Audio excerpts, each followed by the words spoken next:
जज साहब हैं वो एक अशाया पे चले गए हैं, कोई क्या था वो किसी क्या था दौराने पे चले गए, लंच पे चले गए, वो किसी लंच पे चले गए हैं और इमरान खान का केस और बुशरा बीबी का केस कैंसिल कर दिया। तो आपको ये समझ आ रही होगी कि अगर वो केस कैंसिल कर रहे थे, अगर सुनना शुरू कर देते सुनना, तो चले एक हेयरिंग ना होती, 2 हेयरिंग्स कर लेते, 3 हेयरिंग्स कर लेते।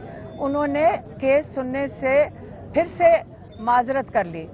हमें बड़ा ज़रूरी है कि जज डोगर और ये जो वहाँ के इस्लामाबाद हाई कोर्ट के अगर जज अंदर, और ये बड़ी जल्दी में थे और बड़े दिनों से जल्दी में थे, जाते जाते इन्होंने कहा कि मैं 2-3 दिन मुझे चाहिए इस केस को तैयार करने के लिए और इसकी जो भी है इसकी जो जजमेंट है वो तैयार करने के लिए 2-3 दिन चाहिए।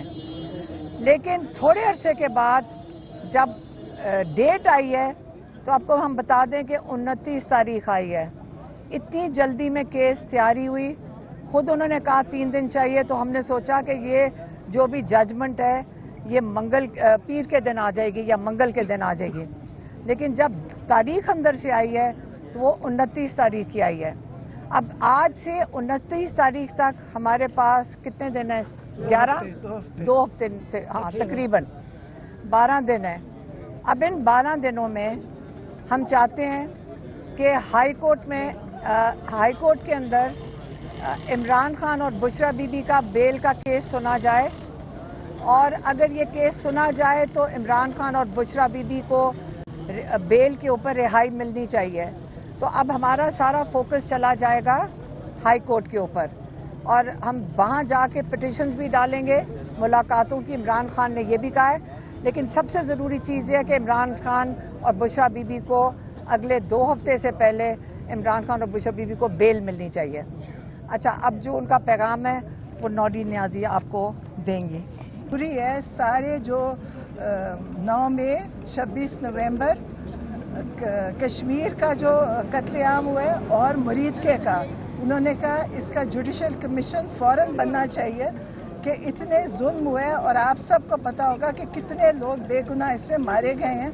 आप मीडिया को भी चाहिए कि इसके ऊपर बार बार आवाज़ उठाए और लोगों को बताएं कि वहाँ पे क्या हुआ है। आप लोगों की भी जिम्मेदारी है कि आप लोगों को बताएं कि वहाँ पे कितना कत्ल हुआ है, उनकी तस्वीरें वीडियोस लगाएं ताकि लोगों को पता चले कि अपने मुल्क में हमारे ऊपर कितना जुल्म हो रहा है। और इसके लिए जुडिशल कमीशन बहुत ज़रूरी है। और अगर 9 मई में ये बना देते, जो कि इमरान खान शुरू से कह रहे हैं कि 9 मई के ऊपर जुडिशल कमीशन बने और उसकी CCTV फुटेज रिलीज होए, उन्होंने आज तक वो नहीं किया। और एक तो 9 मई में कितने कत्ल हुए वो सब जानते हैं आप, और उसका आज तक लोगों को इंसाफ नहीं मिला, और लोग अभी तक उसकी सजाएं और जेलें काट रहे हैं कि 10-10 साल की सजाएं दे के और बगैर किसी तहकीक के लोगों को जेलों में डाला हुआ। और फिर उसके बाद 26 नवंबर किया, आज तक किसी ने, आप लोगों ने भी उसके ऊपर बहुत ज़्यादा बात नहीं की। हालांकि आप इतने शौक से आते हैं, लेकिन उसका ज़रूर आप उस पर बात उठाएं कि 26 नवंबर में जो हुआ और कश्मीर का अभी हुआ और अब जो मुरीदके का हुआ, तो इसके लिए इमरान खान ने डिमांड किया जुडिशल कमीशन। और उसके बाद जो 26वीं तरमीम थी, ये सब उसका नतीजा है कि हम कहीं पे इंसाफ के लिए जा नहीं सकते। पहले भी जो जज थे आमिर फारूक और काजी फायजीसा मीदुद्दीन, और ये सब लोगों के पास अब डोगर साहब हैं, किसी ने सब उनके पास पिटिशंस गई हैं, केसेस लेकर गए हैं, कोशिश की है। अभी भी जब भी आप हाई कोर्ट जाएंगे तो आज भी हाई कोर्ट बिल्कुल खाली था।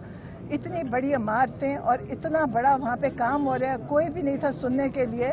आज हालांकि तारीख दी हुई थी अलकादर की, जो कि 10 महीने बाद अलकादर की तारीख मिली थी। और जो ये सारा आसिम लॉ की वजह से हो रहा है कि सारी पाकिस्तान की जो ये कोर्ट्स हैं वो मिलिट्री कोर्ट्स में बदल चुकी हैं। जैसे मिलिट्री कोर्ट के फैसले होते हैं, वैसे यहाँ पे कानून, उसी कानून के तहत यहाँ पे फैसले हो रहे हैं। और फिर अफगानिस्तान का, कि अफगानिस्तान में अमन होगा तो पाकिस्तान में भी अमन होगा। انہوں نے آپ کو پتہ ہے کل بھی ایک کہا تھا کہ میں اس کے بیچ میں پیرول پہ نکل کے میں ان کے اندر فیصلہ کروانے کی کوشش کر سکتا ہوں، کیونکہ ملٹری اسٹیبلشمنٹ، ملٹری کور جو یہ مارشل اور ڈکٹیٹرز ہوتے ہیں وہ کبھی بھی بندوق کے ساتھ فیصلے کرا سکتے ہیں، لیکن امن اس طرح نہیں کرا سکتے، کیونکہ ملٹری آپ نے دیکھا ہی ہوگا پچھلے سب ڈکٹیٹرز کے دور میں کیا ہوا،